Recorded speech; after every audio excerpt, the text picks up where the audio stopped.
Welcome to the Slop Temple. We pray this video helps. In this video, I will explain how to make Danish hearts.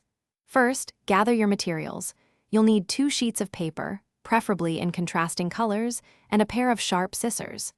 Using a template can help ensure your heart shapes are consistent and your cuts are precise, making the weaving process much smoother. This craft is a wonderful way to add a personal touch to your decorations or gifts. Now, let's prepare your paper strips for weaving.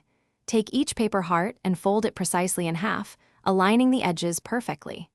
Next, using your scissors, carefully cut 3 even slits from the folded edge, moving towards the curved outer edge of the heart. It's crucial that these cuts stop before reaching the very edge, leaving the top portion intact for the weaving structure. With your strips ready, it's time for the weaving magic. Begin by interlocking the first loop of one colored paper inside the first loop of the other. For each subsequent row, you'll alternate this pattern, weaving the loops inside and then outside the opposing color. As you complete each row, gently but firmly push it upwards to secure the pattern and create a tight, beautiful weave. This forms the basket shape.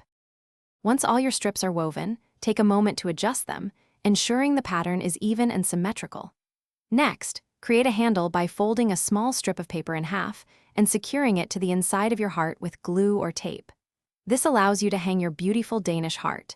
You can fill these little baskets with small treats or notes.